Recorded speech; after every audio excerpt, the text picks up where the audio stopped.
और मेरे भाई क्या हाल चाल, नमस्ते, कैसे हो, क्या तरह काम किया, नीचे कमेंट सेक्शन में लिखो। सबसे इंपॉर्टेंट चीज है तुम्हारा काम तुमको ताकतवर बनाएगा, क्योंकि तुम्हारे काम से तुम्हारी हैसियत बनेगी। सोसाइटी में लोग हैसियत से ही इंसान को नापते हैं, तौलते हैं। दूसरा, पैसा आएगा, पैसे से परचेजिंग पावर बनती है। दुनिया में आधे से ज्यादा चीजें आजकल प्राइस टैग लग चुका है, तो भाई उनको तुम खरीद पाओगे, उनका उपयोग कर पाओगे, अपने आप को प्रोटेक्ट कर पाओगे। सिक्योर करने के लिए सबके लिए पैसा लगता है मेरे भाई। पैसे को बहुत बड़ा गोल बनाओ, दबा के कमाओ और होशियारी में बहुत तगड़े लेवल पे काम करो। अटैक में उठाओ, जितने भी अटैकर से नीचे लोगों कितना उखाड़ रहे हो। बिकम पावरफुल सिस्टम के आज कितने टास्क कर चुके हो। अटैक मोड के अंदर मोटे मोटे रूप में तुम्हारी पूरी जिंदगी को खतरनाक कैसे बनाए, ये मेक श्योर कर लिया गया है। बाकी रीडिंग मटेरियल अटैकर्स के पास, सिर्फ और सिर्फ अटैकर्स के पास आता रहेगा ईमेल पे, तो वो टेंशन ना लो। आज बात करने वाले हैं भैया, तुम्हारा ऑस्ट्रेलिया में रेशियल अटैक हुआ है, इसके बारे में बहुत गहराई से बात करें, लंबी बात करें भाई, ये बहुत इंपॉर्टेंट कॉन्वर्सेशन है। पहली चीज आया, ये रिजल्ट किसका है। जिंदगी में कोई भी चीज जो प्रेजुडिस से आ रही है, बिगटरी से आ रही है, घंघोर नेगेटिविटी जो कि इस वक्त तल तल के लोग उसमें पकोड़े हम तल रहे हैं। इंस्टाग्राम से लेके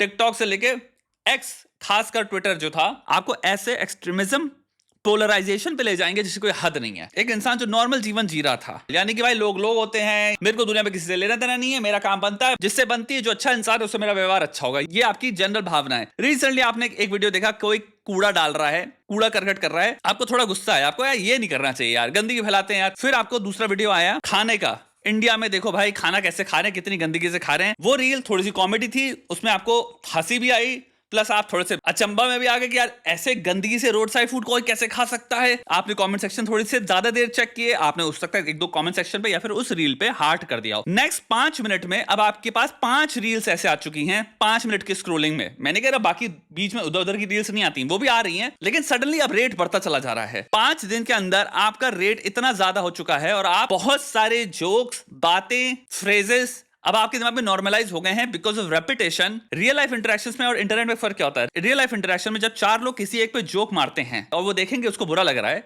तो अगर उनके अंदर एम्पैथी है तो वो एक्टिवेट हो जाएगी। यानी कि अगर एक ने जोक मारा, 3 स्पेक्टेटर हैं, तो हो सकता है उन 3 को बुरा लगे कि यार ये हम पसंद नहीं है, हमसे जोक मारना चाह रहे थे, ये बुलिंग हो रही है। और हो सकता है वो डिसोसिएट करें उस जगह से, हो सकता है उस इंसान से आके अकेले में मिले या उसी सामने ही मिले, कहें भाई तू बुरा फील मत कर भाई, ये सब गलत है, और उसको इंसान को करेक्ट कर दें। इंटरनेट बिहेवियर और रियल लाइफ बिहेवियर में बहुत बड़ा डिफरेंस ये है कि आप कभी जिस पे भी जोक मार रहे हो उसकी शक्ल नहीं देखते हो, आपको कभी दिखता नहीं उसको कैसे चोट लगी, उसको क्या महसूस हुआ, उसको अंदर आके कितनी बात बुरी लगी, वो रात को कितनी देर तक जगा उसके बारे में सोच रहा है, हो सकता है उस बात को मान के बैठा है, हो सकता है उस चीज को लेकर एंजाइटी हो रही है, उसकी जिंदगी में इंपैक्ट हो रहा है। हमने जोक्स पढ़े, हमें हंसी आई, हमने लाइक किया, हार्ट किया, हमने खुद मारे और हम मूव ऑन कर गए। इसीलिए जो ये यंगर जनरेशन हैं, इनके अंदर एम्पैथी की बहुत बड़ी प्रॉब्लम आएगी। लिखित में दे रहा हूं मैं, इंटरनेट पे गाली बकना इनके लिए बहुत आसान है। इंटरनेट पे 2 कौड़ी की बात बिना सोचे समझे लिख देना बहुत आसान चीज है इनके लिए, क्योंकि ये कभी रिएक्शन रजिस्टर नहीं करते। ये जो पॉइंट है ये आप रजिस्टर करो कि रेसिज्म के साथ भी अप्लाई करता है। आप विचित्र प्रकार के घटिया जोक्स मार रहे हो जो क्लियरली बहुत भयंकर लेवल पे रेसिस्ट है, लेकिन आप ओके हो। पहली चीज ये ले लेते हैं, किसी भी तरह की नेगेटिविटी जब नॉर्मलाइज हो जाती है, किसी भी तरह की नेगेटिविटी, यानी कि भाई इन ग्रुप आउट ग्रुप, चाहे इंडिया के अंदर आप इन ग्रुप आउट ग्रुप ले लो, जो ऑलरेडी चल रहा है, 40 एग्जांपल आपको दिन में दिखते हैं, कूटते काटते रहते हैं एक दूसरे को, ये हो गया अगेंस्ट इंडियंस रेसिज्म। हम अभी बात कर रहे हैं इसका रियल लाइफ में स्पिल ओवर इफेक्ट क्या है। ये चीज अगर बहुत ज्यादा हद के बाहर आ जाए तो कहीं ना कहीं इलेक्ट्रॉनिक रियलिटी रियल रियलिटी में स्पिल ओवर कर जाएगी, और स्पिल ओवर इफेक्ट यहां आपको दिख रहा है। साइकोपैथोलॉजी के पर्सपेक्टिव से देख सकते हो, पर्सनालिटी के पॉइंट ऑफ व्यू से देख सकते हो। साइकोपैथोलॉजी के पर्सपेक्टिव से देखो तो हो सकता है भाई बहुत सारे लोग हों जो कि ये समझते हो कि भाई हम ये इंटरनेट पे जोक्स मार रहे हैं, हार्ट करते रहे, मैं दूर से देख ले रहा हूं, लेकिन मैं एनोनिमिटी के मास्क को नहीं उतारूंगा। मैं तब भी हो सकता है इंडियन दोस्त हो, मेरे कॉलीग्स हो, पीयर्स हो, और मैं उनसे तमीज से बात करूंगा, अपनी जिंदगी जीऊंगा। इसीलिए आप एक चीज देखते हो, ये जोक्स जिस रेट पे एग्जिस्ट कर रहे हैं ऑनलाइन, वो आपको रियल लाइफ में एक्चुअली में कन्वर्ट करते हुए नहीं देखेगा। आप हो सकता है दुनिया के किसी भी कोने में बैठे हो आउटसाइड ऑफ इंडिया, आपको दिख रहा है कि लोग एक्चुअली में अपने से अपने मतलब रखते हैं। ज्यादा इंसान बस तुम्हें देख लेगा एक सेकंड के लिए, फिर अपनी जिंदगी में काम करने जाएगा। कोई सबके कोई बच्चे हैं, बीवी है, कोई किसी को फालतू को पछड़ा नहीं चाहिए। इंसान बेसिकली फोकस है अपनी जिंदगी जीने में। फिर आता है 1% जिनको हो सकता है किसी ना किसी तरह के डिसऑर्डर हो। आपको वो 1% पे हमेशा डरना चाहिए जिसके पास लेट्स से उतना दिमाग नहीं है। किसी को हो सकता है स्किज़ोफ्रेनिया हो, पैरानॉइड रिलेटेड डिसऑर्डर्स हो, किसी भी तरह का वो डिसऑर्डर हो जहां पे वो चीज को पता नहीं क्या बना के बैठा है अपनी जिंदगी में, वो क्या नैरेटिव ड्रॉ कर रहा है अपने आप को, मैं क्रांतिकारी हूं, ये चीज बहुत जरूरी है करना, बहुत सारी चीजें साइकोपैथोलॉजी के अंदर आ जाती हैं जो नॉर्मल ह्यूमन बिहेवियर नहीं है। पहला परसेंटेज या पहला कैटेगरी ये हो गई। इसीलिए हेट स्पीच, हेटरेट, रेसिज्म, इन सब चीजों से बहुत दूर रहना चाहिए। प्रॉब्लम क्या है, इन सब चीजों में मजा लोगों को बहुत आता है जब तक हमारे बारे में नहीं हो रहा। ये बात बहुत सत्य है। बहुत सारे नीचे बहुत सारे लोग होंगे जो इस वक्त चीजों लेके कंसर्न हो रहे होंगे, बट आपने बहुत सारे रेसिस्ट जोक्स पे किसी ना किसी तरह के ग्रुप पे गाली बकते हुए, उनको डिसेंसिटाइज करते हुए, डिह्यूमनाइज करते हुए, ये सब करते हुए आपने सपोर्ट किया है भाई।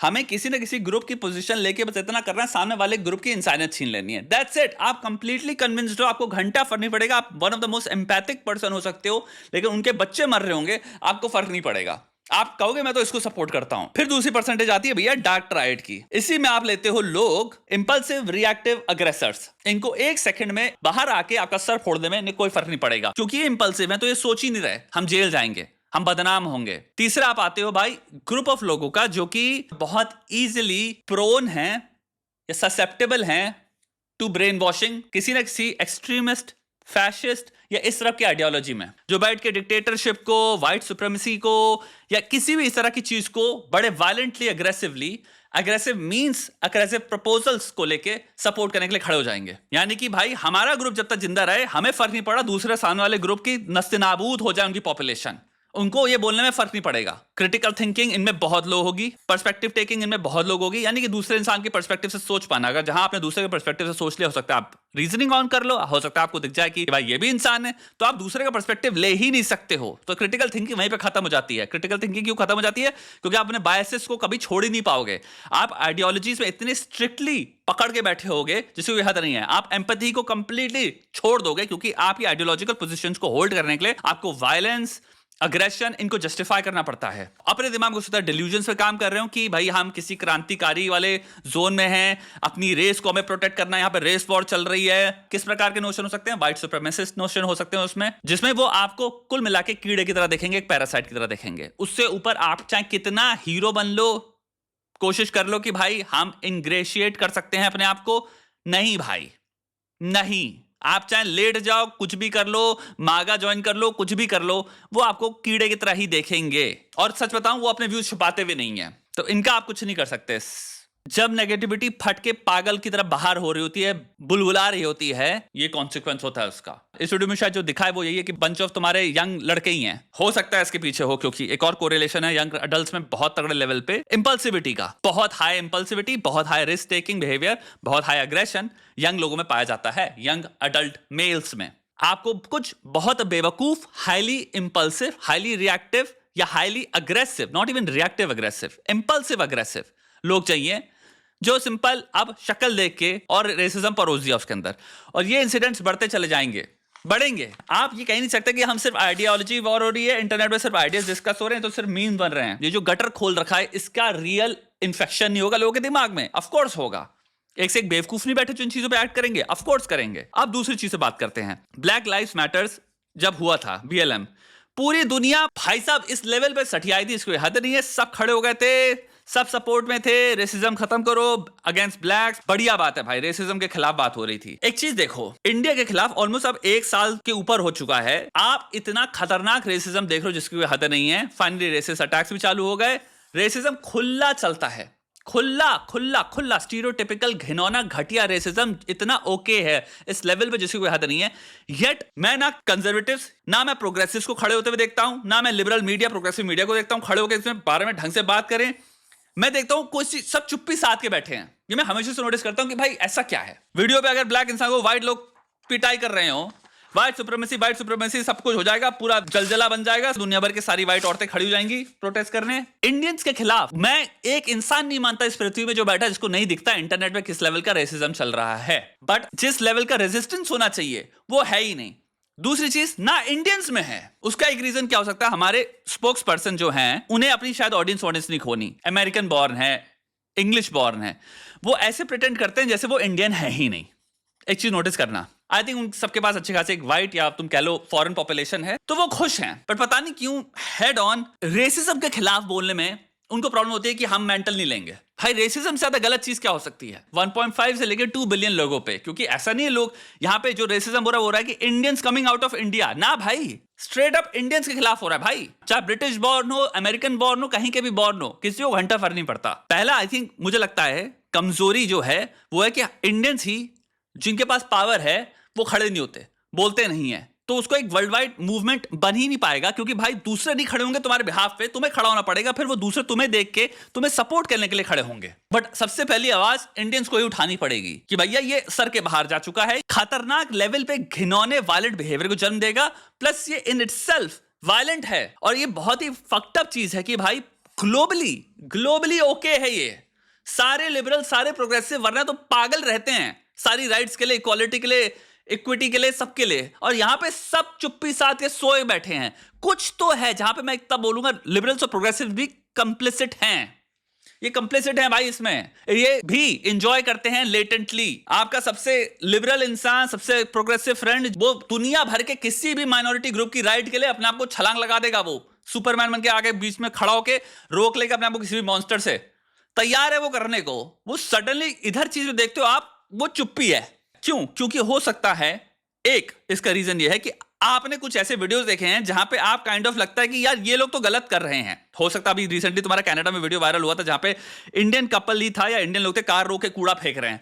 आई थिंक ऐसे बहुत सारे वीडियोस हैं जो सर्कुलेट होते हैं, जिसकी वजह से एक आई थिंक लिबरल या प्रोग्रेसिव पॉपुलेशन भी है, वो भी एक डिसलाइक जो ओपनली वर्बलाइज नहीं करेंगे बट अंदर ही अंदर एक डिसलाइक पैदा कर लिए हैं। हो सकता है ये रेसिज्म ना हो, उनके अंदर रेसिज्म पैदा नहीं हुआ है, लेकिन एक डिसलाइक आ गई है, एक व्यू पॉइंट उन्होंने डेवलप कर लिया कि ये गंदगी करते हैं, ये रूल्स तोड़ते हैं, और क्योंकि ये व्यू पॉइंट मैंने यहां पे डेवलप कर लिया है, तो दूसरी जगह पे एट द सेम टाइम मेरा दिमाग अलाउ नहीं करता मुझको बुलंद वे में खड़े होने के लिए। वहीं पे आई थिंक ब्लैक लोग जो हैं, अफ्रीकन अमेरिकन जो थे, वहां पे इंसान के देखने का नजरिया क्या होता है? पहला डायरेक्ट वो स्लेवरी के पर्सपेक्टिव से देखता है कि इनके साथ स्टार्टिंग से ही बुरा हुआ था, फिर वो तुम्हारा जिम क्रो, रेड लाइनिंग, वो सारी चीजों के हिसाब से देखता है कि ये हमेशा विक्टिम रहे हैं। अगर इनके साथ चीजें खराब हैं तो वो इसलिए हैं क्योंकि इनके साथ बहुत खराब हुआ है, मे बी ये है।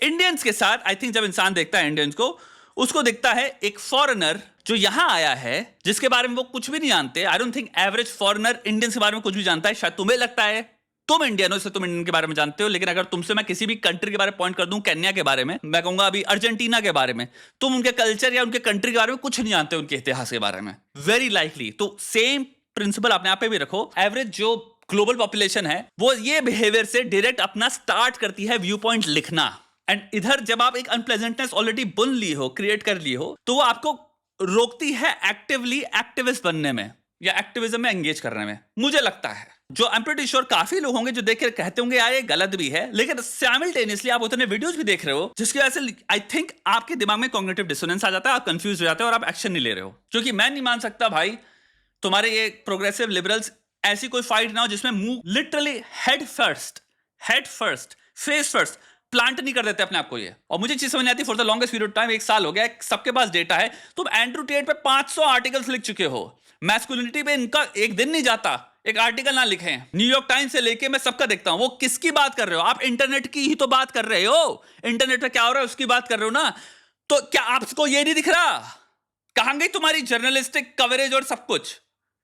वहां पे सब गायब है।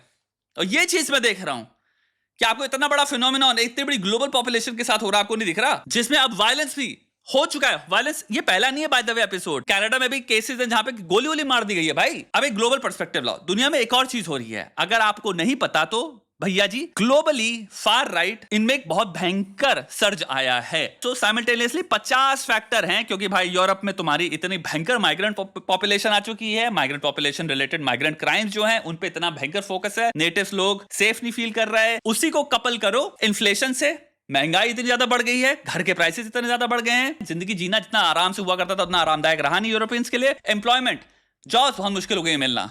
तो आप एक चीज समझ रहे हो, इंसान की बेसिक खुशी जब कम हो रही होती है, और ये रिसर्च बैक बात बोल रहा हूं, जब भी किसी भी ग्रुप में, एक लार्जली होमोजेनस ग्रुप्स में जब खुशी कम होती है, तो वो ब्लेम करने के लिए हो सकता है आउट ग्रुप को ही देखें। हिस्टोरिकली ये चीज एक साइकिल की तरह रिपीट करती है, हमेशा आप इमिग्रेंट्स या माइग्रेंट्स को ही देखते हो कि इनकी वजह से हुआ है, क्योंकि वो सबसे इजी ब्लेम है इन ग्रुप का। तो ये रिसर्जेंस जो हुआ है फार राइट का ऑल ओवर द वर्ल्ड में, इनका आक्रोश सिर्फ इंडियंस नहीं है, इनका आक्रोश एक्चुअल में मुस्लिम्स भी हैं, अफ्रीकन्स भी हैं, क्योंकि अफ्रीकन्स को ये एसोसिएट करते हैं क्राइम से। इनके पास उसके अगर तुम बैठे हो तुम्हारे पास 50 वीडियो आते रहेंगे, बहुत सारे क्राइम्स के वीडियोस हैं जो सर्कुलेट करते रहते हैं। मुस्लिम में आएगा भैया जहां पे है कि इनकी पॉपुलेशन टेक ओवर कर जाएगी हमसे, ये बच्चे बहुत ज्यादा कर रहे हैं, वेलफेयर सिस्टम्स एक्सप्लॉइट करते हैं मुस्लिम्स के, ये वीडियोस वायरल होते हैं दबा के, प्लस ये कल्चर को फॉलो नहीं करते। इंडियंस के जो दबा के वायरल होते हैं वीडियोस, वो कौन से होते हैं? वो है गंदगी फैलाते हैं। तो अगर वो कोई रिलीजियस प्रोसेशन कर रहे होंगे तो एक्चुअल में ऐसा नहीं कि अरे हमारे कल्चर को चेंज कर रहे हैं, ये नहीं होगा।